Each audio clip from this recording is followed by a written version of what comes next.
पिछले विधानसभा चुनाव में भाजपा जदयू गठबंधन का नारा था 25 से 30 फिर से नीतीश। इसी नारे पर सवार होकर एनडीए 83% से ज़्यादा सीटों के प्रचंड बहुमत के साथ सरकार में आई। लेकिन 2025 से 2026 आते आते ये नारा बेमानी साबित हो गया है। मैं मीडिया के साप्ताहिक कार्यक्रम बिहार इस हफ्ते में आपका फिर एक बार स्वागत है। इस एपिसोड में हम आपको ये भी बताएंगे कि हमेशा परिवारवाद के खिलाफ बोलने वाले मुख्यमंत्री नीतीश कुमार के बेटे निशांत कुमार को जदयू में लाने की असल वजह क्या है। साथ ही ये भी कि बिहार में मुख्यमंत्री नीतीश कुमार की विदाई के बीच ही अचानक से किसे गवर्नर की कुर्सी पर बैठा दिया गया।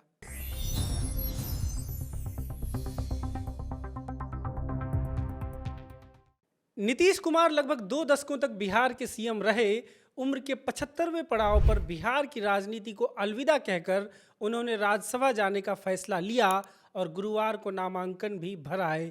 लेकिन उम्र इसकी एक महज वजह नहीं हो सकती, क्योंकि एनडीए में प्रधानमंत्री नरेंद्र मोदी और आंध्र प्रदेश के मुख्यमंत्री चंद्रबाबू नायडू जैसे नेता भी हैं जो 75 वर्ष से ज़्यादा उम्र के हैं। नीतीश कुमार ने इस फैसले के पीछे जो आधिकारिक वजह बताई है वो ज़्यादा लोगों को पच नहीं रही है। राज्यसभा के लिए नामांकन से ठीक पहले 5 मार्च की सुबह उन्होंने सोशल मीडिया पर लिखा, संसदीय जीवन शुरू करने के समय से ही मेरे मन में एक इच्छा थी कि मैं बिहार विधानमंडल के दोनों सदनों के साथ संसद के भी दोनों सदनों का सदस्य बनूं। इसी क्रम में इस बार हो रहे चुनाव में राज्यसभा का सदस्य बनना चाह रहा हूं। दरअसल नीतीश कुमार पहली बार 1985 में नालंदा के हरनौत से विधायक बने, 1989 में बाढ़ लोकसभा क्षेत्र से सांसद बने और फिर जब 2005 से मुख्यमंत्री रहे तो विधान परिषद के सदस्य बनते रहे। लेकिन इस बीच उन्हें कभी राज्यसभा जाने का मौका नहीं मिला। इस पोस्ट में उनका इशारा इसी ओर था। लेकिन इस फैसले के साथ ही बिहार की सियासत नई करवट ले रही है। समाजवादी राजनीति का पटाक्षेप होने जा रहा है और दक्षिणपंथी राजनीति सेंटर स्टेज पर आ रही है। ऐसे में नीतीश कुमार के राजनीतिक करियर पर एक नज़र डालना ज़रूरी है। नीतीश कुमार का जन्म 1951 में बिहार के नालंदा ज़िले में हुआ। पटना में इलेक्ट्रिकल इंजीनियरिंग की पढ़ाई करते हुए समाजवादी विचारों और जेपी आंदोलन से प्रभावित होकर नीतीश कुमार राजनीति में आए। साल 1975 में इंदिरा गांधी द्वारा लगाई गई इमरजेंसी के दौरान वो कुछ दिन अंडरग्राउंड रहे। बाद में वो अरेस्ट हुए और कई महीने जेल में बिताए। शुरुआती साल उनके लिए मुश्किल भरे रहे और उन्हें कोई बड़ा राजनीतिक ब्रेक नहीं मिला। हरनौत सीट से उन्हें 2 बार हार मिली। इससे वो इतना टूट गए कि राजनीति छोड़ने के बारे में सोचने लगे। हालांकि उन्होंने राजनीति छोड़ी नहीं। साल 1985 में बिहार विधानसभा चुनाव में उन्हें पहली बार जीत मिली। इस जीत ने उनके राजनीतिक करियर को जिंदा कर दिया। इसके बाद वो लोकसभा चुनाव जीते और केंद्रीय मंत्री बनाए गए। शुरू में नीतीश कुमार और लालू यादव ने एक साथ राजनीति शुरू की। दोनों छोटे भाई बड़े भाई की भूमिका में रहे, लेकिन राजनीतिक मतभेद के चलते दोनों अलग हो गए। साल 1994 में नीतीश कुमार और जॉर्ज फर्नांडिस ने समता पार्टी नाम से नया संगठन बनाया। अक्टूबर 2003 में शरद यादव की पार्टी जनता दल और समता पार्टी का एक दूसरे में विलय हुआ और जनता दल यूनाइटेड के रूप से नई पार्टी अस्तित्व में आई। नीतीश कुमार ने बिहार में सत्ता हासिल करने के लिए पहला गठबंधन वाम दल भाकपा माले के साथ किया था। साल 1995 का बिहार विधानसभा चुनाव उन्होंने भाकपा माले के साथ मिलकर लड़ा, लेकिन इस चुनाव में समता पार्टी महज 7 सीटें जीत सकी और समता पार्टी और भाकपा माले का गठबंधन यहीं टूट गया। साल 1996 में उन्होंने भाजपा के साथ गठबंधन किया जो अब तक जारी है। हालांकि बीच में उन्होंने कुछ समय के लिए 2 बार राजद कांग्रेस के साथ भी गठबंधन कर लिया था। अक्टूबर 2005 में बिहार विधानसभा चुनाव में एनडीए ने जीत दर्ज की। नीतीश कुमार मुख्यमंत्री बने और तब से लगातार सीएम की कुर्सी उनके पास रही।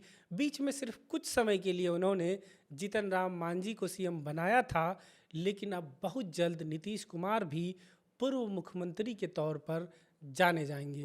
जिस दिन नीतीश कुमार ने राज्यसभा के लिए नामांकन दाखिल किया, उसी दिन बिहार में एक और बड़ा डेवलपमेंट हुआ। आरिफ मोहम्मद खान को हटाकर रिटायर्ड लेफ्टिनेंट जनरल सैयद अता हसनैन को बिहार का राज्यपाल बनाया गया है। बताया जा रहा है कि आरिफ मोहम्मद खान को भाजपा कोई दूसरी जिम्मेदारी देने वाली है, इसलिए राज्यपाल के पद से उन्हें हटाया गया है। जनरल सैयद अता हसनैन विवेकानंद इंटरनेशनल फाउंडेशन के फेलो हैं। कारवा पत्रिका में छपी रिपोर्ट के मुताबिक विवेकानंद इंटरनेशनल फाउंडेशन भाजपा व आरएसएस से जुड़ा एक थिंक टैंक है, जिसकी स्थापना 2009 में हुई थी। इधर इन सब के बीच नीतीश कुमार के बेटे निशांत कुमार की सक्रिय राजनीति में एंट्री होने जा रही है। वो जल्द ही पूरे बिहार की यात्रा पर निकलेंगे। जदयू नेता नीरज कुमार ने पार्टी की शुक्रवार को हुई बैठक के बाद ये बातें मीडिया से कहीं।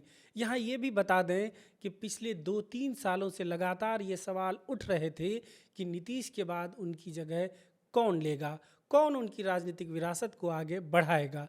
पूर्व में आरसीपी सिंह, फिर प्रशांत किशोर और फिर मनीष वर्मा के नाम सामने आए, लेकिन आरसीपी सिंह और प्रशांत किशोर दोनों ही अब जदयू का हिस्सा नहीं हैं।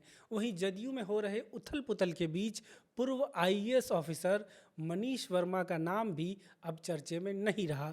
लेकिन निशांत कुमार को लेकर जदयू के लगभग सभी नेताओं की राय रही है कि उन्हें राजनीति में आना चाहिए। ऐसे में माना जा रहा है कि निशांत की एंट्री नीतीश कुमार की राजनीतिक वारिस के तौर पर होने जा रही है। लेकिन ऐसे में अब नीतीश कुमार के उन आदर्शों पर भी सवाल उठेंगे जब वो परिवारवाद को लेकर बार बार अपने विरोधी राजद पर हमलावर होते रहे हैं।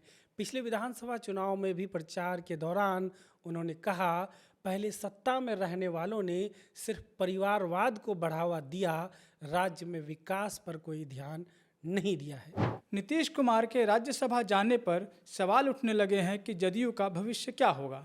सवाल यह भी है कि बिहार की राजनीति अब किस करवट बैठेगी और ये भी कि विपक्ष का रुख क्या होगा। नीतीश कुमार राज्यसभा जा रहे हैं तो जाहिर है कि उनका ज़्यादा वक्त दिल्ली में गुजरेगा और पार्टी में उनकी सक्रियता कुछ कम होगी। इससे पार्टी में टूट का खतरा बना रहेगा। ऐसे में जदयू के लिए सबसे बड़ी चुनौती तो यही होगी कि पार्टी को कैसे एकजुट रखा जाए और उसे और मजबूत किया जाए। चूँकि अब लगभग तय है कि भाजपा का मुख्यमंत्री बन रहा है, तो समाजवादी राजनीति की प्रयोगशाला रहे बिहार में बेलगाम दक्षिणपंथी राजनीति की शुरुआत होने जा रही है।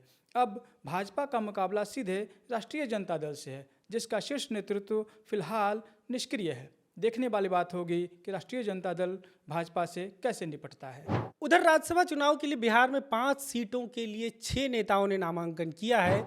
भाजपा से राष्ट्रीय अध्यक्ष नितिन नवीन, पूर्व विधायक शिवेश राम, जदयू से मुख्यमंत्री नीतीश कुमार, केंद्रीय मंत्री रामनाथ ठाकुर, आरएलएम से उपेंद्र कुशवाहा और राजद से सिटिंग सांसद एडी सिंह ने नामांकन किया है।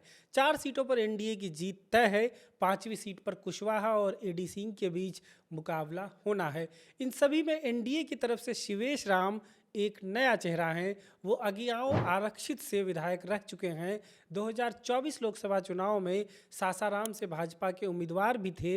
उनके पिता मुनीलाल पूर्व में इस सीट से सांसद रह चुके हैं। वहीं विपक्ष के उम्मीदवार एडी सिंह उर्फ अमरेंद्र धारी सिंह ने नामांकन तो कर दिया है, लेकिन वो ज़रूरी 41 वोट कैसे जुटाएंगे, ये एक चुनौती बनी हुई है, क्योंकि इसके लिए उन्हें महागठबंधन के 35 विधायकों के साथ साथ एआईएमआईएम के 5 और बीएसपी के 1 विधायक का समर्थन चाहिए। एआईएमआईएम नेता अख्तरुल ईमान के अनुसार शुक्रवार देर शाम तक उनकी पार्टी से समर्थन के लिए राजद ने संपर्क नहीं किया है, ना ही उम्मीदवार तय करने में उनसे कोई विचार विमर्श किया गया है। आज के लिए इतना ही। फिलहाल आप कमेंट में ज़रूर बताएं बिहार का अगला मुख्यमंत्री कौन हो सकता है और इसकी वजह भी बताएं। जो साथी कमेंट में सही जवाब देंगे उनके नाम की चर्चा हम बिहार इस हफ्ते के आने वाले किसी एपिसोड में करेंगे। शुक्रिया।